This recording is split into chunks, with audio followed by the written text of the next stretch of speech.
झेल रहे हैं। मेरी मांग है कि आप उनकी ओपीएस दीजिए। तरह तरह के जो आप लोग षड्यंत्र अपना रहे हो, और इसीलिए उत्तर प्रदेश से तो आपको कर ही दिया है बाहर, देश से भी बाहर जल्दी करेंगे, और हमारे साथी मिलकर दूसरे प्रांतों से भी बाहर करेंगे। अरे आपको कुछ नहीं पता है, अरे यही तुम्हारे सैनिकों के लिए, यही तुम्हारा भाव है। 1000 से ज्यादा शिक्षा मित्र। सरकार पूरी तरह से गरीब विरोधी, किसान विरोधी, नौजवान विरोधी, बुनकर विरोधी, छात्र विरोधी, दलित विरोधी, पिछड़ा विरोधी, मजदूर विरोधी, जितनी भी अगर उपाधियां दी जाएंगी सभापति महोदय वो कम है। और मैं कोई राजनीतिक भाषण नहीं दे रहा हूं, मैं उदाहरण सहित आपको जब नंबर आए तो बोल देना, और हमें पता है आपका नंबर भी नहीं आएगा आपकी पार्टी में, यह भी पता है हमें। सभापति महोदय, श्रद्धेय नेताजी ने हमेशा कहा है कि चुनाव में या जनता के बीच किया हुआ वादा अगर आप पूरा नहीं करते हैं तो वो भी एक सबसे बड़ा भ्रष्टाचार है।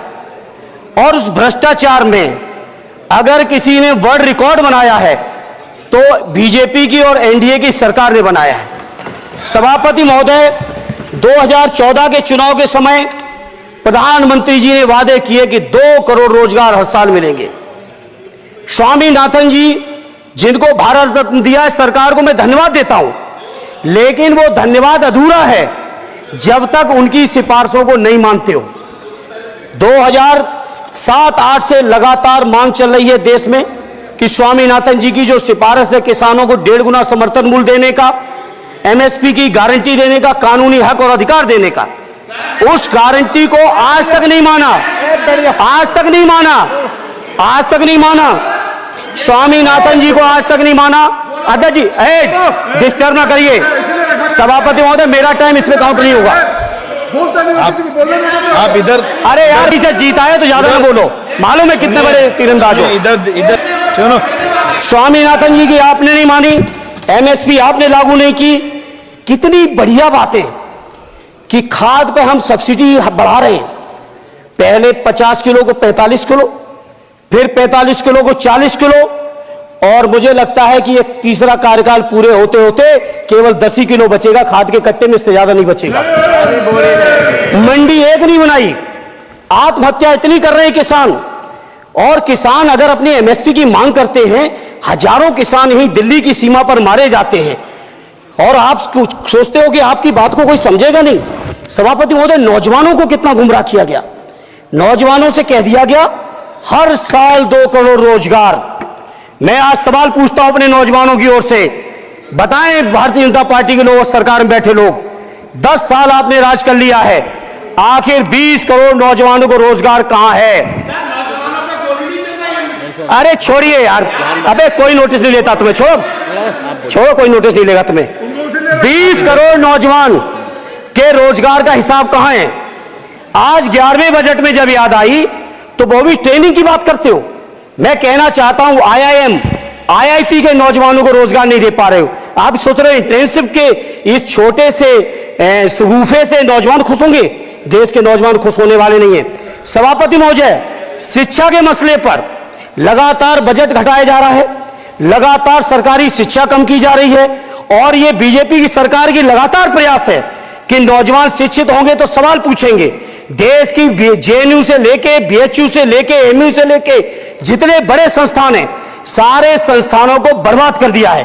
एक भी दलित, एक भी पिछड़े, कहीं आपका वाइस चांसलर नहीं है। लगातार जितने भी आपके professor, associate professor, assistant professor की नियुक्तियों में आरएसएस का जब तक कोई फंडामेंटल कोर्स नहीं करेगा, बेसिक कोर्स, तब तक उसकी नियुक्ति नहीं होगी। आप क्या सोच रहे हो? देश नहीं देख रहा है नौजवान?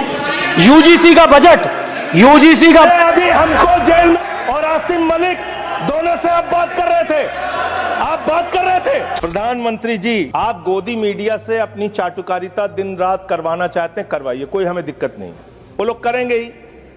लेकिन जब युद्ध का समय है, लड़ाई का वक्त है, इतने गंभीर समय में है, ऐसे समय में आप ऐसे समय में झूठी खबरें वहां पे चलवा रहे हैं, झूठी खबरें चलवा रहे हैं। लाहौर में घुस गए, इस्लामाबाद में घुस गए, यहां कराची में कब्जा हो गया, रावलपिंडी में कब्जा हो गया।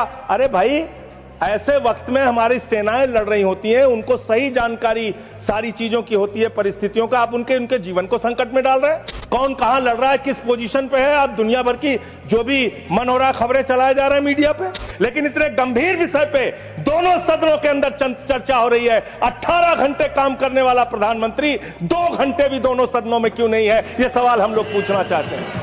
कह रहे हैं आपकी बात सुनने के लिए नहीं आना चाहते, राजनाथ सिंह की बात सुनने आ जाते।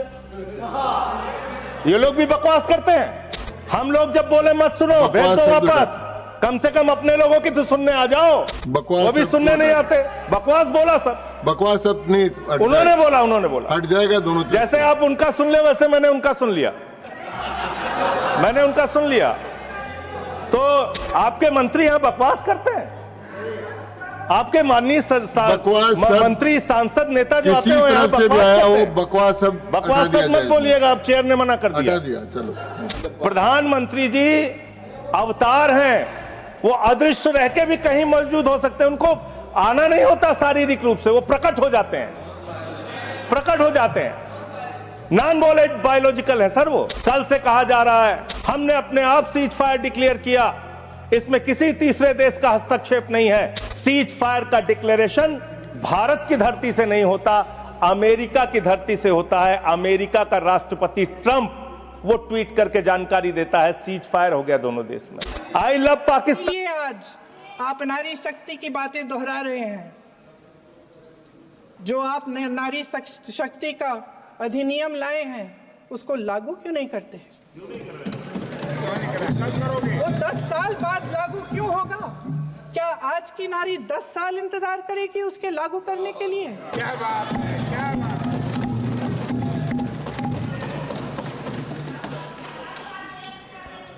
आज संसद में बैठे हुए सत्ता पक्ष के मेरे साथी ज्यादा से ज्यादा अतीत की बातें करते हैं।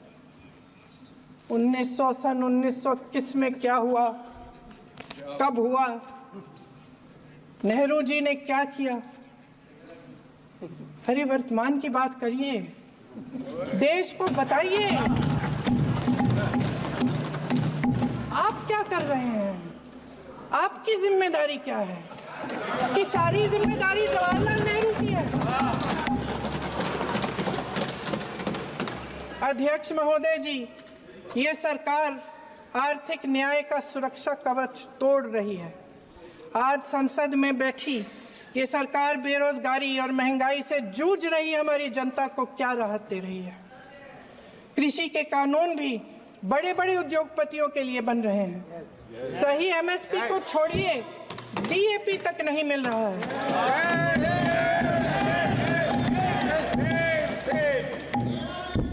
वायनाड से लेकर ललितपुर तक इस देश का किसान रो रहा है। आपदा आती है तो उसको कोई राहत नहीं मिलती। भगवान भरोसे है आज इस देश का किसान, उसको छोड़ दिया गया है। आज हिमाचल में देखिए, जितने भी कानून बने हैं वो सब बड़े बड़े उद्योगपतियों के लिए बन रहे हैं। हिमाचल में जो सेब उगता था उसके जो छोटे छोटे किसान हैं वह रो रहे हैं, क्योंकि एक व्यक्ति के लिए सब कुछ बदला जा रहा है।